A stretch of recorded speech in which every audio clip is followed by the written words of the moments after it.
Ambassador Toastmasters and guests. Well, tonight, in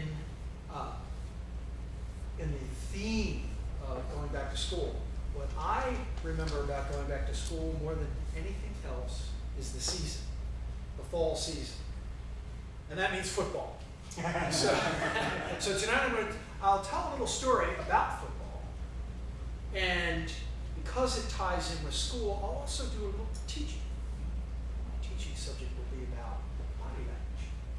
Bodies coming together. In football is the physical body language that happens. And then there's the nonverbal communication of body language, which we learn in speaking as well. And so the story of football. I love football. I really do. It's my favorite sport. And as a young teenager, I played in high school. So there I was the center. For those of you who don't know about football, the center is the guy that hikes the ball back to the quarterback.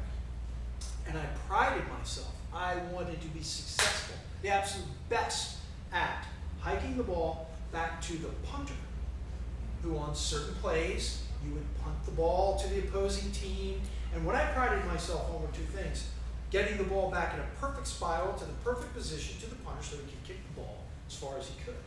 And getting down to that other end of the field to either tackle the opposing player first and get a football on my helmet as a star and a show of success. And the more of those you had, of course, the tougher you were, and that was a good thing.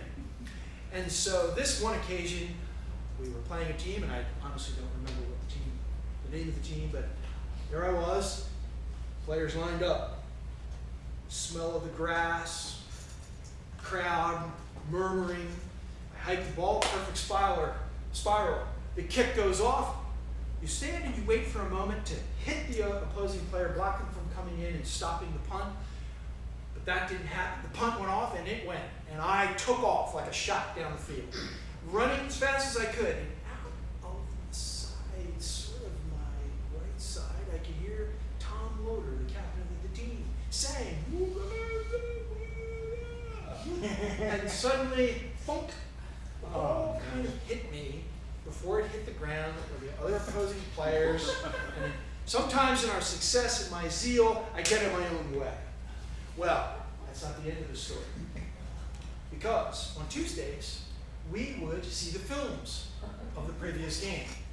And there we were in the darkened room. The coach would use the old reel tapes, the movie 8 film, and there we watched, and we would be critiqued on our performance of the previous game, with advice from the coaches, and the players were all there, 40 or 50 guys, young men. And we got to this one part of the film, and the coach said, "Oh, this is an interesting play that I think some of you will enjoy." And so, there I was, running down the field, and the ball, you couldn't even see it in the film, but it landed squarely on top of my helmet and bounced at least 40 feet, or it seemed, at least 15 to 20 feet in the air, and the noise of laughter erupted in the room. I became extremely small. I shrunk down into a chair, and then he replayed it 2 more times just for fun. So, body language. Sometimes we just get in our own way. Well, to transition, talk about body language. The nonverbal communication that we have, and actually, Tony Rema, who is a professional body language expert and author of The Power of Body Language, tells us that in the research, we are in fact born with an ability to instantly sense whether there is friend or foe coming our way. We have an innate ability, the God-given ability, to understand what is happening with interaction between people without saying one single word.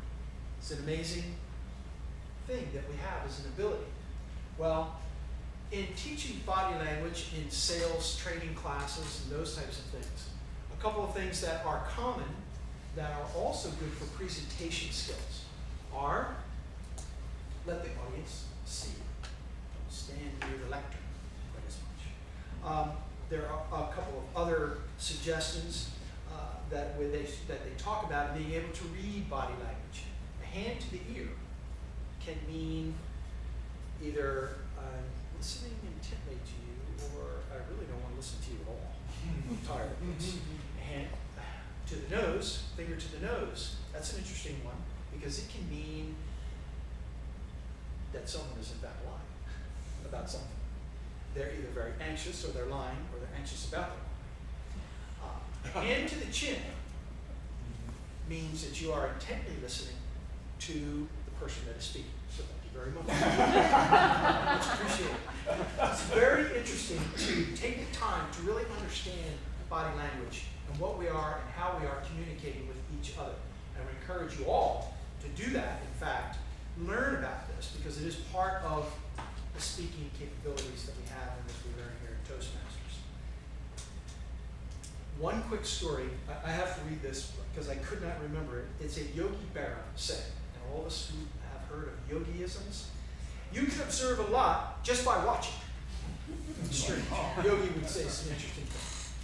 But the point of all of that is there was a interview, a job interview.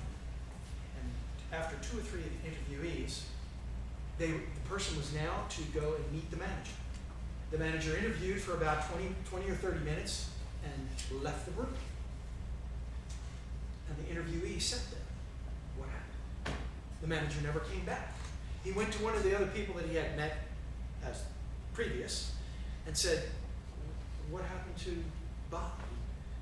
I don't know. He just left. He's gone. I guess the interview's over. So the person obviously didn't get the job. Well, the other 2 employees went to the manager and said, Bob, what happened? This is a German gentleman, so I'll try to do a little bit of a German accent. He said, well, first ask him a question, and he looks to the sky. He's looking for advice from God. He doesn't know what he's talking about. Second, he went to his nose on the question. He's a liar. I don't want to hire him. So, very, very interesting things that we can learn about body language. Don't do what I do, which sometimes I get in my own way, trip over my own 2 feet. But give it a try, and I think we can all be successful in learning body language and not having footballs hit your head.